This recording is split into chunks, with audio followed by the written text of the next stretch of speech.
Welcome to Boldman Bricks. This is the YouTube channel that loves to talk about the Lego investing hobby. I am the Boldman. And today we are going to talk about basic tips on how to be a better Lego investor. These are small tips that I can pass on to you. Call it the benefit of experience. As always, please be aware that everything we talk about on this channel is purely for entertainment purposes only, as I find the Lego investing market quite fascinating, but it does not constitute financial advice. Okay, please be seated. This is Module 101, Lego Investing Tips, and the lecture is about to begin. So let's begin by talking about geography. This was actually one of the subjects that I really enjoyed at school. I still have my globe of the Earth from when I was a kid, though ironically, I did not invest in the Lego Globe last year, something which I now regret as it's doing rather well on the secondary market. It was just one of those sets that passed me by. Anyway, I digress. The point here is that you need to know your market. That's what Lecture 1 is all about. And I have used two countries on the screen to demonstrate this point. If you don't know who these countries are from the outlines, then shame on you. Though I suppose this is a Lego investing lecture, not a geography lecture. So on the left, we have the United Kingdom of Great Britain and Northern Ireland. And on the right, we have the United States of America. What I have come to appreciate from my first years of Lego investing is that these markets can be very different. What sells in the UK may not sell in the US.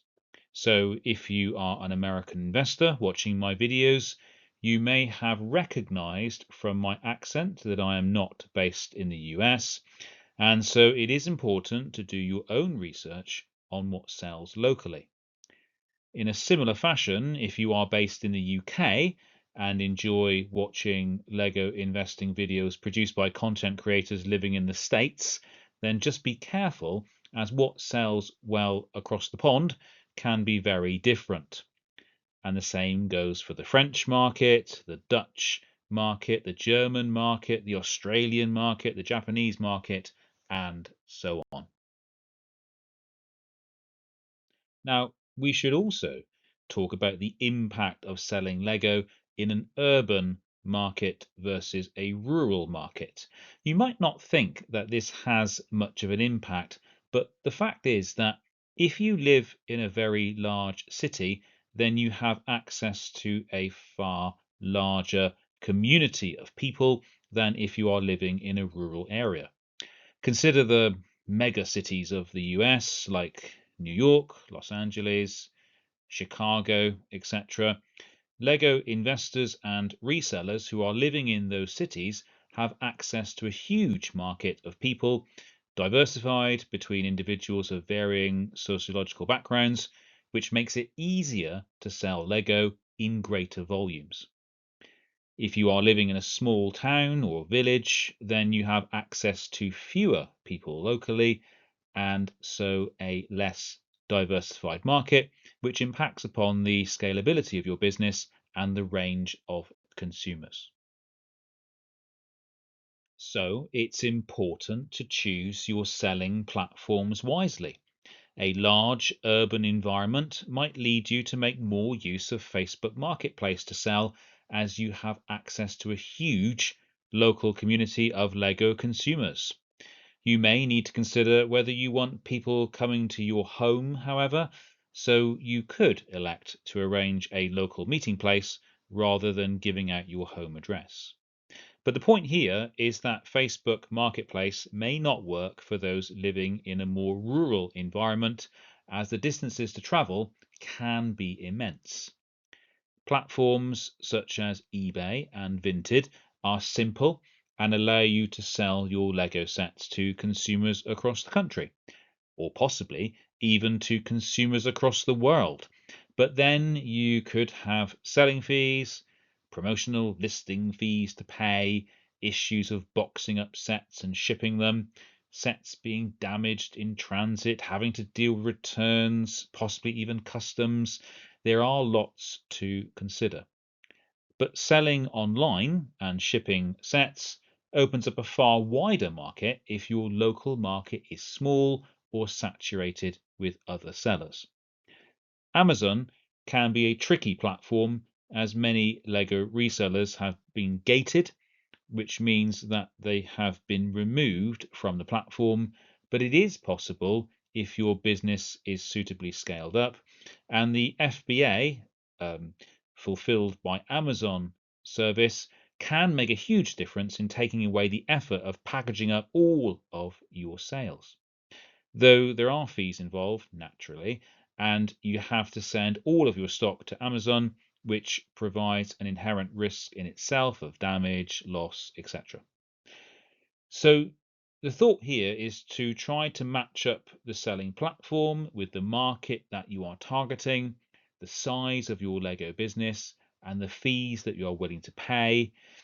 I might do a video dedicated to selling platforms in the future. Let me know in the comments below if that is something that you would like to see. Finally, we need to talk about the cultural relevance that is peculiar to your Lego market. Now, I live in the UK, so it was fairly easy for me to pick two Lego sets that are culturally relevant to the UK: the London bus and the red telephone box. These sets are clearly relevant to British people who might want to collect them, but would they be anywhere near as relevant to the French market, the German market, or, as we see here on the screen, the American market? Probably not. Certainly not as much as the UK market. And then we have sets on the right that are more relevant to the US market. As I'm not an American citizen, I have guessed a little bit here. I chose the US Capitol building architecture set. I know it's retired, it's just an example.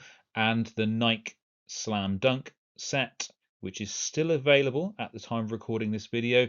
These sets likely appeal to the American market far more strongly than they would appeal to the British market. And yes, I know that there are many basketball and Nike fans in the UK, but I am just using these as examples and as a general rule of thumb.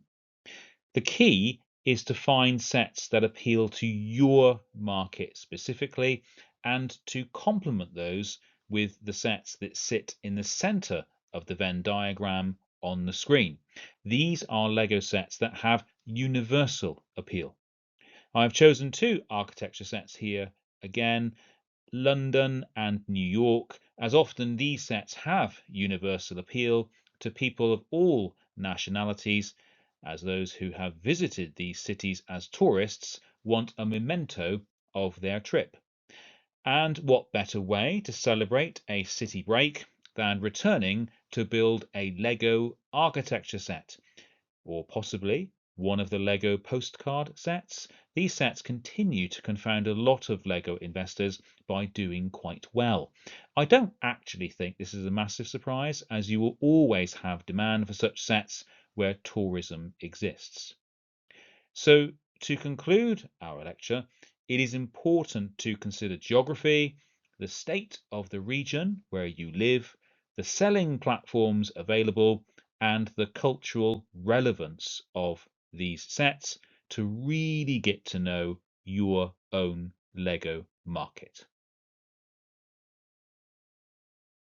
Thank you so much for watching this video. Please let me know your thoughts in the comments below. What is the state of your local Lego market? Is it an urban area or a rural area? Do you sell locally to consumers or just online? I am actually fascinated to know. Please like, comment, and subscribe. There is a Rakuten referral link in the description below where you can receive £25 off a spend of £50 or more, excluding VAT, plus an additional 11% off your purchase at the time of recording. Please share this channel with fellow Lego enthusiasts to help it grow. I do appreciate anything you can do to help. And remember, I do this for fun. This video is purely for entertainment purposes only and does not constitute financial advice. I am not a financial advisor, but I do find the Lego investing market absolutely fascinating, and I hope you do too. Speak to you soon.